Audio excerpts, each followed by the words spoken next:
Nina Gross Franco is our other political prisoner. And Nina has become the target and focus of a very cruel and inhumane campaign behind the walls. This is nothing new. When it comes to our political prisoners, messing with their health care and messing with their just general health is a standard form of torture and procedure behind the walls. Nina Gross has a severe case of carpal tunnel syndrome. She, for the past 2 years, has received no therapy for that ailment. She lives with constant arm cramps and numbness in her wrists and hands, to the point where it's difficult for her to hold a pen or hold a cup in order to drink. She has 5 herniated discs. These are all conditions that she had prior to her arrest, which her incarceration had magnified. 5 herniated discs. There is a machine at the prison, the institution where she is, where if with a simple prescription, she would be able to receive back therapy.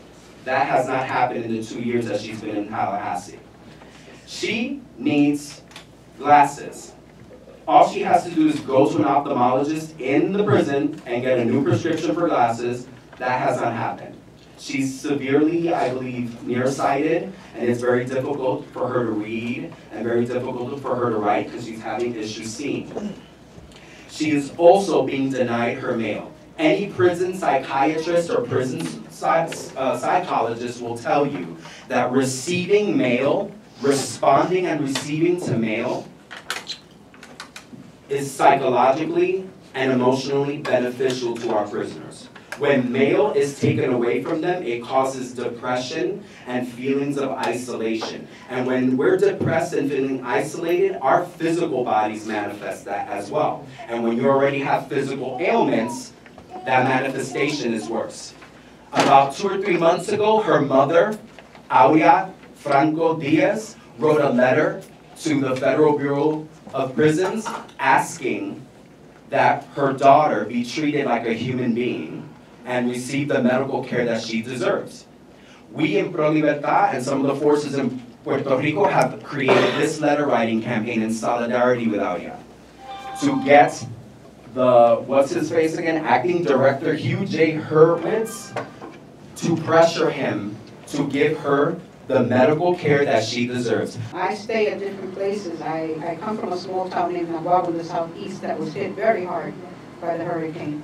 But one of the things that strikes you is the differences between those who live in the gated communities, you know, who live in the condos, etc., and the people who still are living with tornos, with the blue tarps that are now shredded, that are leaking.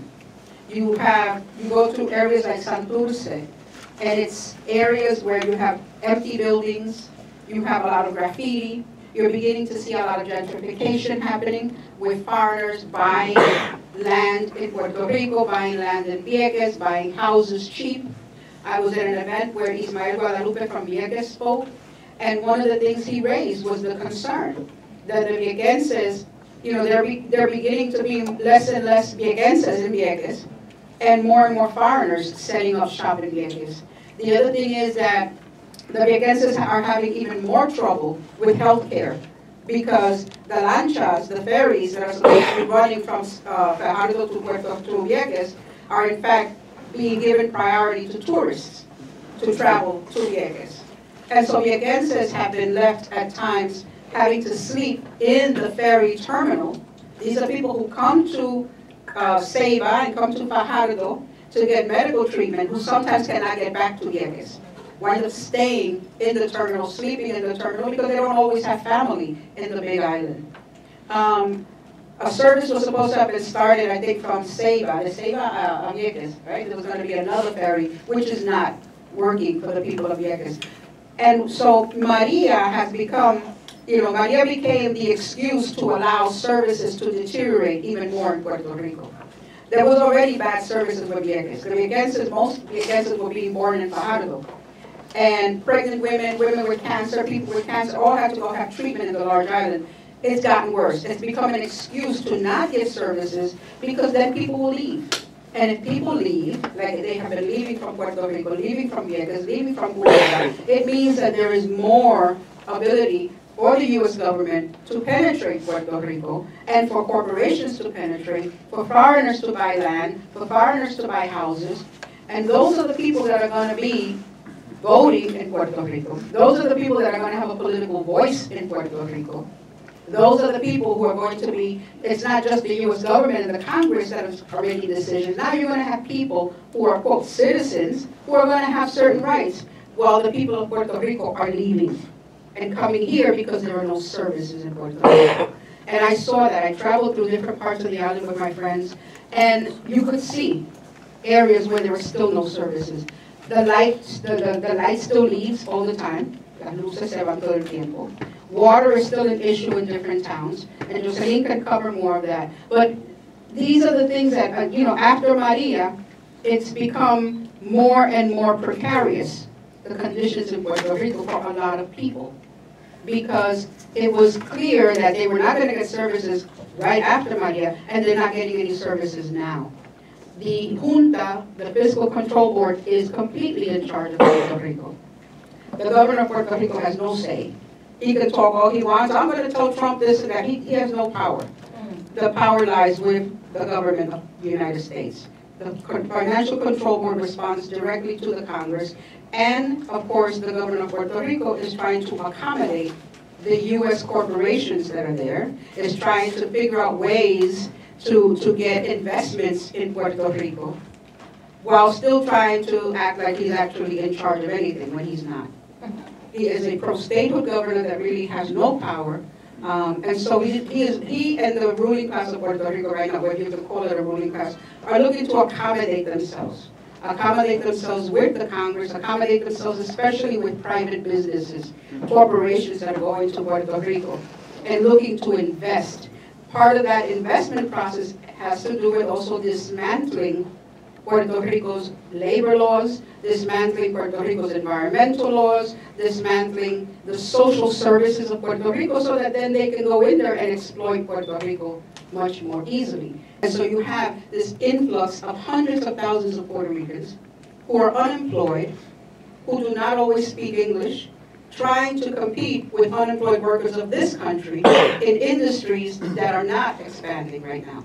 The areas that are expanding, for example, in this country, are the areas that Puerto Ricans are not able to go into.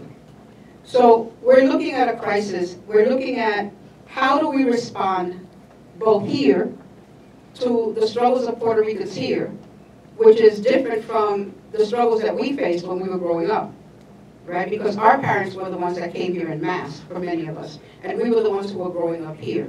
Now we have people coming here at a time when we are already, more or less established, quote unquote. But the services are not here for our people, because the services that they're coming to look for have been dismantled here as well. Healthcare is being dismantled in this country. Schools are being closed, with charter schools being opened instead, right? Hospitals are closing. Jobs are scarce. So our people are coming into an economy that is not growing. And in Puerto Rico, the economy is in shambles. So we have to be discussing at this point in call to action, how do we raise consciousness around those struggles that we're going to have to wage here again in this country, but at the same time, how do we support the people of Puerto Rico? We have a movement in Puerto Rico, we have social struggles in Puerto Rico that need to be financed. People are unemployed, and activists are unemployed. It isn't as if the activists have a job and the people don't have a job. The activists are part of the people, so they're unemployed. We have a bunch of teachers that are being laid off, that have been prominent in the struggles for Puerto Rico's educational system. They're being laid off, so they're going to come here. They're not going to stay in Puerto Rico. Their pensions are being threatened. So we have to find ways to support, monetarily, financially support, the movements of Puerto Rico, like Se Acabaron las Promesas, like the Federation of Puerto Rican Teachers, like the agricultural projects that are being developed in Puerto Rico by young agriculturalists. We have to be able to support our people. It is not enough, I was telling people the other day, it is not enough to like a struggle on Facebook. It's not enough to put a little check mark or a little heart. We have to dig into our pockets and say, okay, what can we do? How do we support you over there? What do you need? And we have to be able to then also come to whatever elected officials we believe in and demand from them, harass them the way we did back in the 70s and 80s. We have to be able to do protests in the street in areas where Puerto Ricans are not getting services in this country. So this, I would hope that this can become a discussion about how can we do that? How do we support those struggles? How do we support the struggle of the people of Puerto Rico? And how do we support the Puerto Rican community in this country?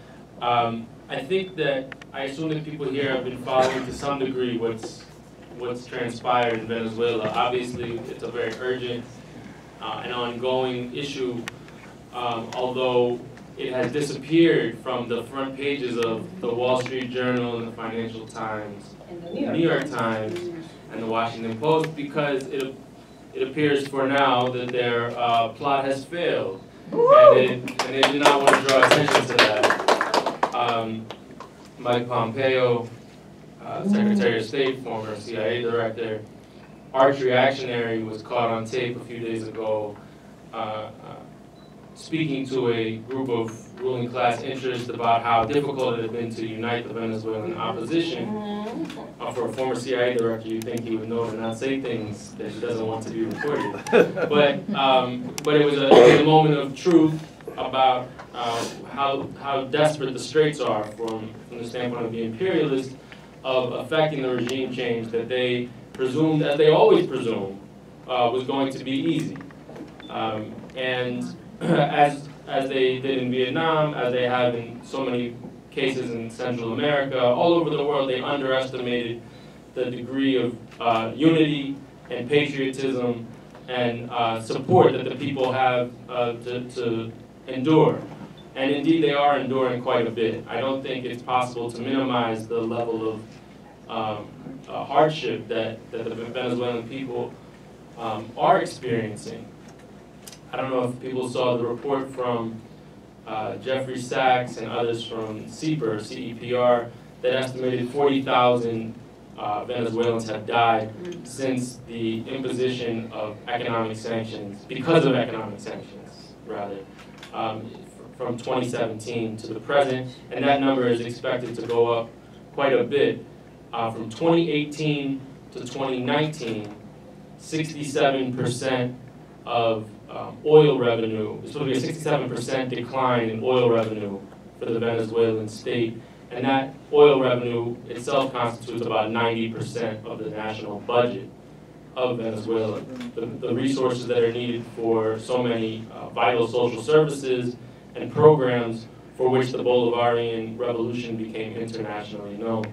So what we have is similar to Cuba, a very deliberate strategy of economic strangulation and imposed suffering, collective punishment, so as to try to compel some sort of destabilization, if not uprising, that they hope can affect regime change.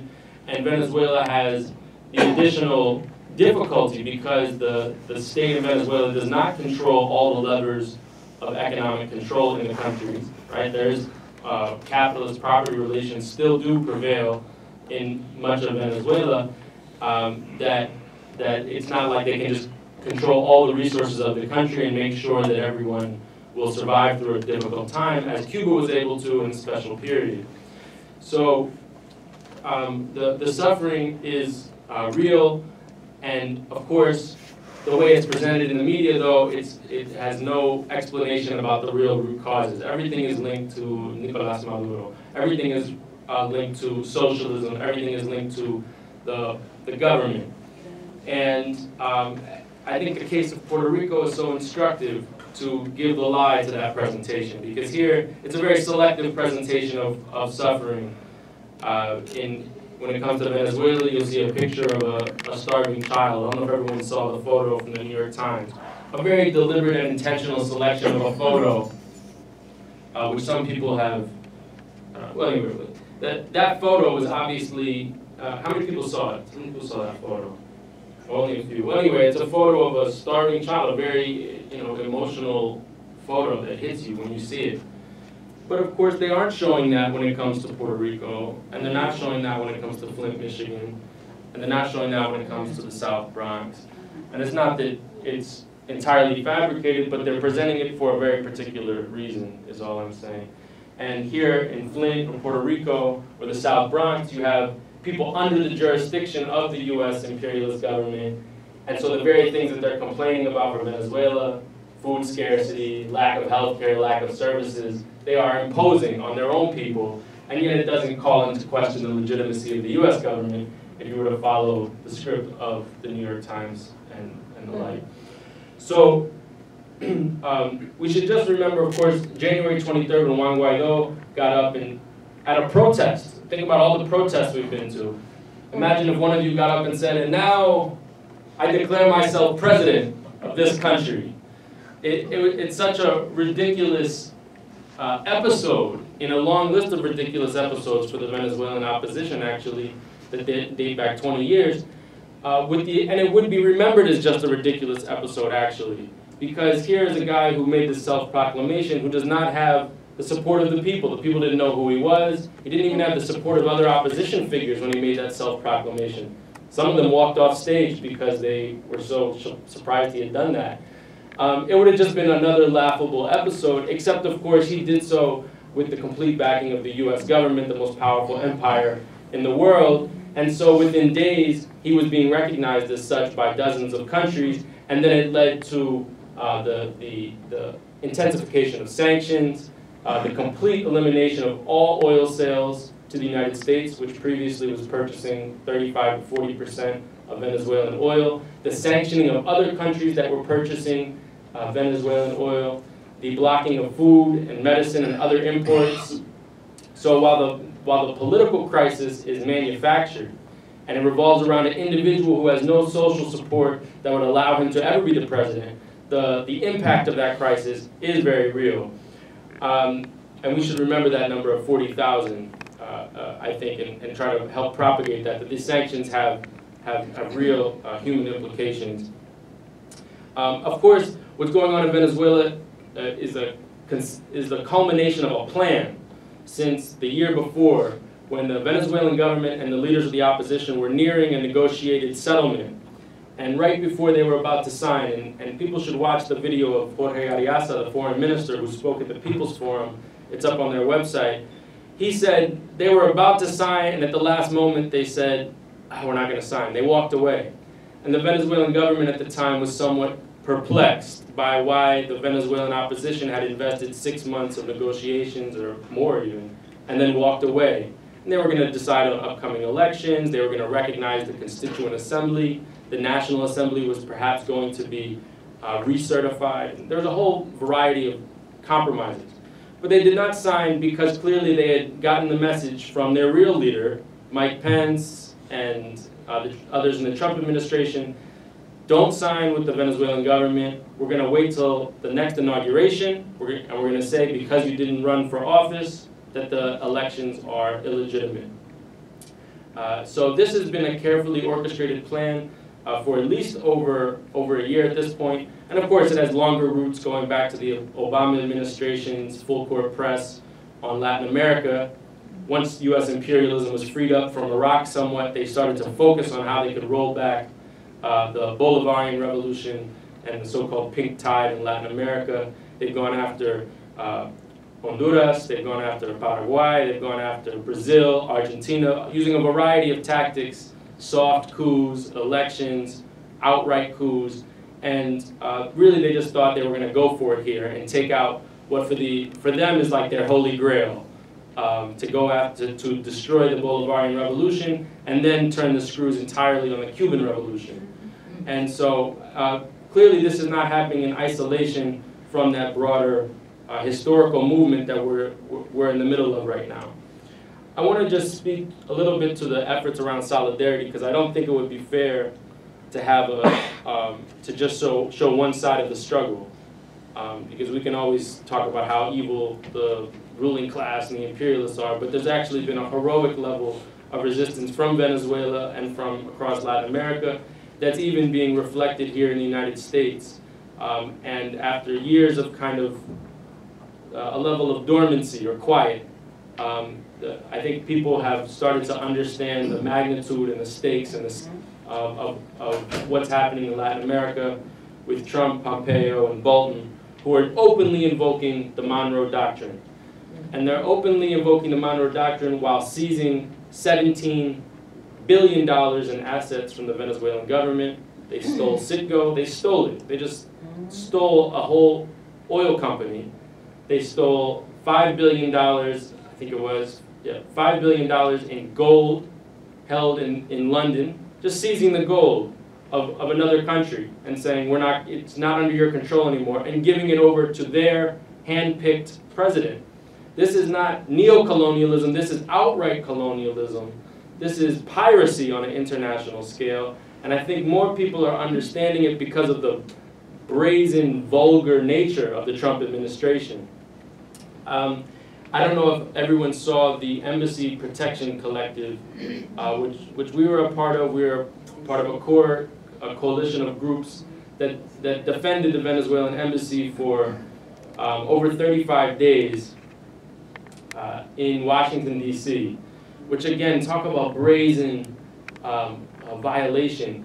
Here the U.S. government has now seized the embassy, which is sovereign and inviolable land of the Venezuelan government, and given it to, again, the hand-picked representative of the U.S. that the U.S. government has chosen, the ambassador Carlos Vecchio. Carlos Vecchio, who works with Juan Guaido, you know, in what sense is he an ambassador? In what sense is this a real embassy? There's no way you can even renew your passport at that embassy, because the people who are now inside that embassy have no connection to the state bureaucracy or the state administration of Venezuela. They're literally, it's just a political outpost for the Venezuelan right wing, a new headquarters for them. But by seizing it, they openly violated the Vienna Conventions, and they set themselves on a very dangerous road, I'd say, almost unprecedented, where now a country's embassies can be seized and stolen by the government where they are located. Even when the U.S. was at war with countries, open military aggression, bombing each other or bombing the other country, they had not seized an embassy in this way before. So really something new, which I think is going to reverberate for many, many years. And I think there will be blowback, and there will be other countries that start seizing U.S. embassies. And you know, this is a very provocative thing they've done, and we don't know how it will reverberate yet. I am a defender of the Bolivarian Revolution, but in the context of that struggle, holding tight with our discipline to the press, the police, the Secret Service, all these different sort of provocations. Every day brought a new battle, a new legal challenge. We learned a lot, and we built a very practical solidarity. And I think we also helped expose the character of the Venezuelan right by them being the ones who are hurling racist and sexist and anti-gay stuff at the protesters. We got to show who they were. When we got to take pictures of them showing up to the protests in Porsches, and with their designer clothes and designer bags, you know, we helped to sort of draw out the class character of the Venezuelan government. And more than anything, it helped reveal, in my mind, the piracy of the Trump administration. That if they had just seized that embassy very quickly in a sort of pro forma kind of way without resistance, it might not have made the headlines. But because there was a struggle here in the United States, people started to see like, wow, this government is really just going for it, violating international law. It helped turn an aspect of the presentation so that it's not just the benevolent U.S. government coming to, quote unquote, save the Venezuelan people. But here you have a government that is trying to provoke war, seizing buildings, seizing assets. It allowed us an opportunity to speak and educate on all of those issues. Now it's become crystal clear because they've started to sanction even the CLAP program, which is the food distribution program. The Venezuelan government, recognizing how the private food monopolies have been hoarding and otherwise sabotaging food distribution, the Venezuelan government has created its own food distribution program at very low cost so that people do not starve in Venezuela. a fact that many in the United States don't know.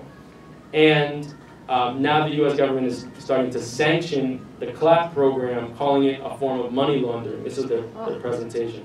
The United Nations Decolonization Committee hearings are taking place this Monday, June 24th, and people come from the island, different political parties, organizations, and our role here in New York, both Pro Libertad and the New York Committee of the Socialist Front, is to support the new generation of the resistance movement and bringing them here for the hearings. And this year, I also, you don't see them, but with them is also their two children. There's Nairobi and Rogelio. They're next door. We felt it was important because usually they can only come for a week because the children are in Puerto Rico and daycare, etc. So this year we made an effort to raise money so that Nairobi and Rogelio could come, so that the whole family could come. Se acabaron las promesas, surgió en el año 2016, cuando se empieza a hablar de la aprobación de la ley promesa, que es la que viabiliza la imposición de una Junta de Control Fiscal.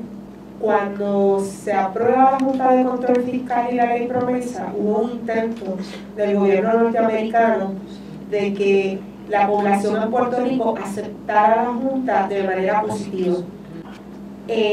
Para justificarlo, plantearon que la Junta venía a encarcelar a los que habían quebrado el país, a juzgar a los que habían sido responsables de la deuda y de alguna manera a fiscalizar las finanzas de Puerto Rico. Pero los sectores socialistas, progresistas e independentistas estábamos claras y claros de que el propósito de la Junta era todo lo contrario.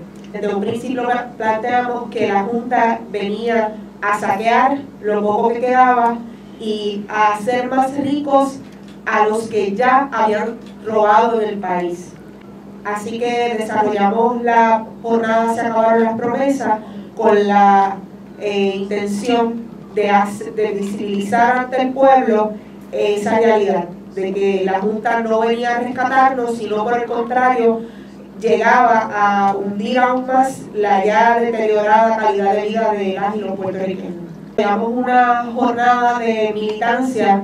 En el video que acaban de ver se ven algunas de las actividades que hemos realizado, que van desde cerrar oficinas de banco, cerrar las oficinas del presidente de la Junta de Control Fiscal. Parte del problema es que algunos de los miembros de la Junta han sido parte del gobierno y por ende han sido los encargados de las emisiones de bonos que han llevado a Puerto Rico a la quiebra. Así que ese ha sido nuestro trabajo por los pasados 3 años. Creo que el saldo ha sido positivo. Actualmente ya nadie en Puerto Rico habla a favor de la Junta, por el contrario, ha sido una victoria no únicamente de la jornada Se acabaron las promesas, sino de todo el movimiento independentista, quienes a pesar de nuestras diferencias hemos sido una sola voz en ese sentido y hemos concientizado al pueblo sobre esta problemática. Actualmente la Junta de Control Fiscal fue declarada por el Tribunal Federal como inconstitucional. Pero como nuestro problema en realidad no es la Junta, sino la colonia, la decisión del tribunal es que aunque la Junta es inconstitucional, todas sus decisiones son legales. Así que en este momento nos encontramos, primero la Junta está negociando la deuda con los bonistas y los banqueros de Wall Street a espaldas del pueblo. Eso en la vida cotidiana se traduce en que el año pasado cerraron 300 escuelas y anuncian que este próximo año se van a cerrar otras 300 escuelas más. También significa que le van a recortar las pensiones a los empleados públicos. Se está hablando del desmantelamiento de la Universidad de Puerto Rico, que es el principal centro docente del país de estudios universitarios, que es la más accesible en cuanto a economía y que le ha garantizado formación de calidad a miles y a miles de puertorriqueños por décadas. Un municipio del centro de la isla, una paramédico grabó un video llorando porque tenía una paciente que había tenido un accidente vehicular y como la ambulancia no llegaba, tardaron 45 minutos en llegar, cuando la ambulancia llegó ya estaba muerta y esto es directamente consecuencia del cierre de las salas de emergencia en los municipios pobres del país. En ese sentido, están firmando acuerdos para garantizar el pago de la deuda por encima de las necesidades que pueda tener el pueblo. Ha habido una respuesta de nosotras y nosotros los puertorriqueños de resistencia y de lucha, como pudieron verlo en el video que se pasó anteriormente, pero asimismo la respuesta del Estado ha sido de una violencia brutal y de una represión brutal contra todas y todos los que de alguna manera levantamos nuestras voces contra lo que está pasando. Para darles un ejemplo, como mencionó Vega, la compañera Nina Gross, que fue condenada a 5 años de cárcel porque alegadamente iba a quemar un edificio de 5 pisos desde la acera con un lighter, con un encendedor. No pudieron convencer al gobernador, está reuniéndose a espaldas del pueblo con estos sindicatos norteamericanos y negociando las condiciones de las pensiones y de trabajo de los obreros y las obreras puertorriqueñas. Wanted the workers to vote without explaining what they were voting for. And the workers within the association voted no. So those teachers voted no. All the teachers voted no. But the association, which works with the U.S. unions, was trying to get, American Federation of Teachers, was trying to get the workers, the teachers to vote yes for a proposal that they had not explained to the teachers, and the teachers voted no. Así que ahora la lucha no es únicamente contra la Junta, sino también contra sus alicates coloniales que están dispuestos a entregar a los trabajadores y a las trabajadoras sin importarle el futuro de nuestro pueblo. Nosotras y nosotros los puertorriqueños estamos claros. Aquí hay todo un plan muy bien orquestado para sacarnos de la isla. Precisamente por eso es que están fomentando que los puertorriqueños se muden a los Estados Unidos, particularmente a la Florida. Ellos abandonan la isla, pues venden sus propiedades por precios muy económicos y grandes corporaciones y conglomerados norteamericanos se están beneficiando de eso. Nuestro propósito aquí es que ustedes de alguna manera, lo he dicho en otras ocasiones, se conviertan un poco también en nuestras voces. Nosotros vivimos en Puerto Rico y a veces no tenemos la capacidad de llevar el mensaje fuera de nuestra isla. Y es necesario que nuestras hermanas y hermanos latinoamericanos, norteamericanos, nuestros hermanos del mundo, visibilicen lo que está pasando. Muchas veces hablamos de los hermanos venezolanos, de los hermanos cubanos, y nosotros sentimos muy en lo profundo todo lo que les está pasando. Pero nosotros también estamos sufriendo por el imperialismo yanqui. Y peor aún, Puerto Rico es un tema pendiente, es la agenda pendiente de Latinoamérica. No podemos seguir ignorando lo que está pasando. El problema de Puerto Rico tiene una solución y se llama la independencia. Nosotros no queremos ser una colonia norteamericana, nosotros tenemos derecho a ser un país libre y soberano. Muchas gracias.